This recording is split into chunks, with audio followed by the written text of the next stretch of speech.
Friends, my name is Komal Chilwar and आज हम देखने वाले हैं STAAD Pro plus RCDC.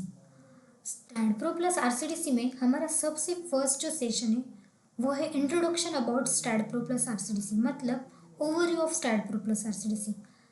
Okay, अभी स्टैड प्रो मतलब स्टैड का फुल फॉर्म क्या होता है? स्टैड का फुल फॉर्म है हमारा structural analysis and aided design programming, और आरसीडीसी मतलब रेनफोर्समेंट कंक्रीट डिज़ाइनिंग। इसमें हम देखने वाले हैं सबसे फर्स्ट स्टैड प्रो की हिस्ट्री। अभी स्टैड प्रो की हिस्ट्री क्या है, स्टैड प्रो किसने डेवलप किया है, कब रिलीज़ हुआ है, फिर उसने किसने खरीदा है, वो सब हम इस हिस्ट्री में देखने वाले हैं। अभी जो स्टैड प्रो सॉफ्टवेयर है वो ओरिजिनली जो जिसने भी डेवलप किया है वो है research engineer international. Okay, but हम स्टैड प्रो जो रहता है वो हम बेंटली नाम से उसे जाना करते हैं। हमें ऐसा लगता है कि जो बेंटली है उन्होंने डेवलप किया है, लेकिन एक्चुअल में जो डेवलप किया हुआ है वो रिसर्च इंजीनियर इंटरनेशनल, इन्होंने स्टैड प्रो डेवलप किया हुआ है। लेकिन उन्होंने 1997 में वो रिलीज़ किया, उसके बाद 2005 में उन्होंने बेंटली सिस्टम ने उनसे वो खरीद लिया। इसीलिए स्टैड प्रो जब भी हम यूज़ करते हैं सॉफ्टवेयर तो उसमें बेंटली सिस्टम ऐसे दिखाता है, जैसे इसीलिए हमें ऐसे लगता है कि बेंटली यही उसका डेवलपर है, लेकिन उसका डेवलपर बेंटली नहीं है। अभी now what is STAAD Pro? अभी स्टैड प्रो क्या है? STAAD Pro is one of the popular software that is used for analyze, design, structure। अभी हमें पता है कि स्टैड प्रो में क्या करते हैं, हम स्ट्रक्चर डिज़ाइन करते हैं और एनालिसिस करते हैं। स्टैड प्रो के लॉन्ग फॉर्म में ही उन्होंने बताया हुआ है कि हम इसमें स्ट्रक्चर डिज़ाइन एंड एनालिसिस करते हैं। अभी कौन से स्ट्रक्चर हम इसमें डिज़ाइन करते हैं, एनालिसिस करते हैं, जैसे कि बिल्डिंग की डिज़ाइन हम करते हैं और उसको एनालिस भी करते हैं। देन टावर्स, उसके बाद dam, bridges, industrial, transportation and utility structure, इतने जो मल्टीपल स्ट्रक्चर रहते हैं वो सब हम क्या करते हैं, स्टैड प्रो में डिज़ाइन करते हैं, एनालिसिस भी हम करते हैं। अभी ये जो सॉफ्टवेयर है ये सबसे ज़्यादा कौन यूज़ करता है? It is mostly used structural engineer and civil engineer. अभी ये जो सॉफ्टवेयर है ये सबसे ज़्यादा स्ट्रक्चरल इंजीनियर और सिविल इंजीनियर ही करते हैं, क्योंकि इसमें बीम, कॉलम, स्लैब, फाउंडेशन ये सब क्या हम डिज़ाइन कर सकते हैं। दूसरे सॉफ्टवेयर में हम ये सब नहीं कर सकते। जैसे कि अभी स्टैड प्रो जो सॉफ्टवेयर है उसमें हम सब कुछ डिज़ाइन कर सकते हैं, जैसे बीम, कॉलम, ये यहाँ पे बताया। जैसे कि कोई सॉफ्टवेयर में हम फाउंडेशन डिज़ाइन नहीं कर सकते, कोई उसमें स्लैब नहीं कर सकते, लेकिन STAAD Pro one of the best software for structure design, उसमें हम beam, column, slab, foundation all over सब डिज़ाइन कर सकते हैं। देन हम अभी नेक्स्ट हमारा है कि ये जो सॉफ्टवेयर है कौन से कोड्स हम यूज़ करते हैं। The software work on different code used in civil engineering. अभी जब हम डिग्री में पढ़ते थे तब हमने आईएस कोड यूज़ किए हुए हैं, जैसे कि स्टील डिज़ाइन के लिए, कंक्रीट डिज़ाइन के लिए हमने ये दो आईएस कोड प्रेफर किए हुए हैं। तो हमें अब स्टैड प्रो के लिए भी स्टील डिज़ाइन IS 800 2007 ये आईएस कोड हमें लगता है, और कंक्रीट डिज़ाइन IS 456, कंक्रीट के लिए हम 456 और स्टील के लिए 800, ये दो मोस्ट इम्पॉर्टेंट कोड हैं जो हम स्टील एंड कंक्रीट डिज़ाइन के लिए यूज़ करते हैं।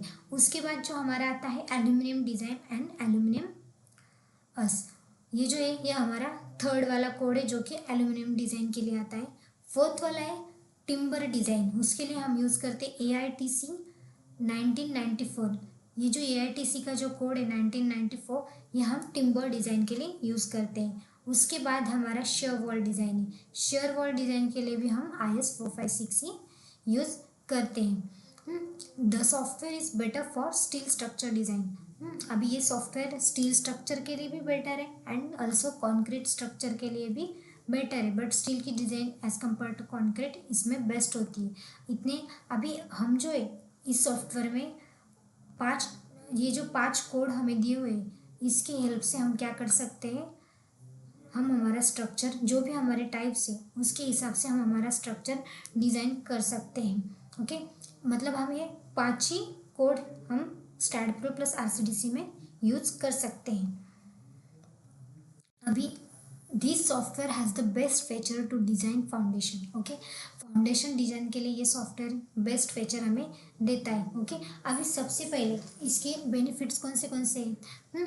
तो हमें you don't need any kind of manual calculation. जैसे कि हम जब डिप्लोमा हो या डिग्री हो उसमें हम मैनुअली कैलकुलेशन करते हैं, लेकिन जो हम मैनुअल कैलकुलेट करते थे वो ऑटोमेटिकली कैलकुलेट करके आता था।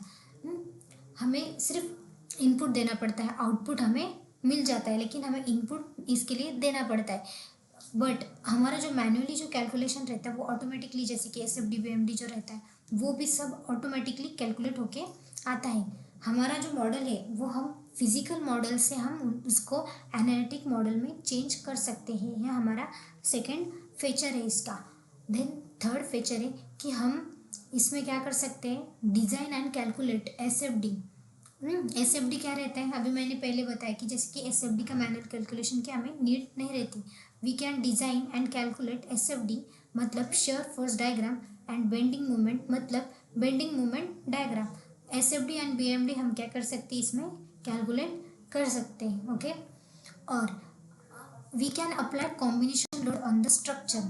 इसमें हम कॉम्बिनेशन लोड भी अप्लाई कर सकते हैं, ऑटो लोड कॉम्बिनेशन भी अप्लाई कर सकते हैं, और हम इसमें earthquake load, wind load etcetera हम स्ट्रक्चर पे अप्लाई कर सकते हैं। अभी अर्थक्वेक जो लोड रहता है, सिस्मिक लोड बोलते हैं उसे, और विंड लोड, ये दोनों भी लोड हम इसमें स्ट्रक्चर में अप्लाई कर सकते हैं। नेक्स्ट है design procedure in STAAD Pro. अभी स्टैड प्रो की जो हमारे डिज़ाइन प्रोसीजर है वो क्या है, तो जब भी हम डिज़ाइन करते हैं तो सबसे पहले क्या बनाते हैं, हम मॉडल, ज्योमेट्रिक क्रिएशन रहता है हमारा, उससे हम सबसे पहले हमारा बिल्डिंग का मॉडल बनाते हैं। देन सेकंड में define the section size materials. उसके बाद हम क्या करते हैं, मटेरियल्स डिफाइन करते हैं। उसके बाद हम हमारा जो बिल्डिंग का स्पेसिफिकेशन रहता है वो डिफाइन करते हैं। देन हम हमारी बिल्डिंग को सपोर्ट देते हैं, जैसे कि हमारे डिफरेंट टाइप के सपोर्ट है, continuous support, fix support, pin support, hinge support. तो हमारे बिल्डिंग के लिए जैसे हमें फिक्स सपोर्ट लगता है, ट्रस के लिए हमें पिन सपोर्ट लगता है, तो उसके हिसाब से हम क्या करते हैं, सपोर्ट की स्पेसिफिकेशन दे सकते हैं। उसके बाद हम प्राइमरी लोड एंड डेफिनेशन, हम प्राइमरी लोड दे सकते हैं। उसके बाद हम प्राइमरी लोड में जैसे dead load, wind load, live load, seismic load, ऐसे डिफरेंट टाइप के लोड्स हम हमारे स्ट्रक्चर पे अप्लाई कर सकते हैं। देन उसके बाद लोड कॉम्बिनेशन, लोड कॉम्बिनेशन में हम ऑटो लोड कॉम्बिनेशन हमारे स्ट्रक्चर पे देते हैं।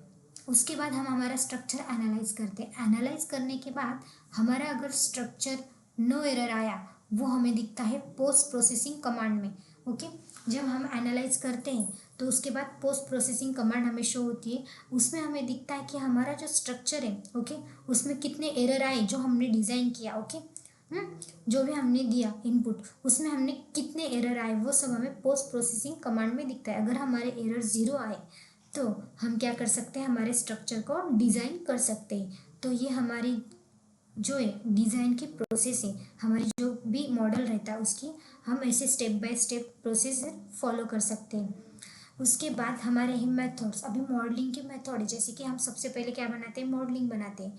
तो मॉडलिंग के जो है हमारे 3 टाइप्स है, मतलब 3 मेथड्स है, जो कि coordinate system, snap node beam system, run structure wizard. Okay, उसके बाद अभी ये 3 मेथड होने के बाद वो तो हम सॉफ्टवेयर भी देखने ही वाले।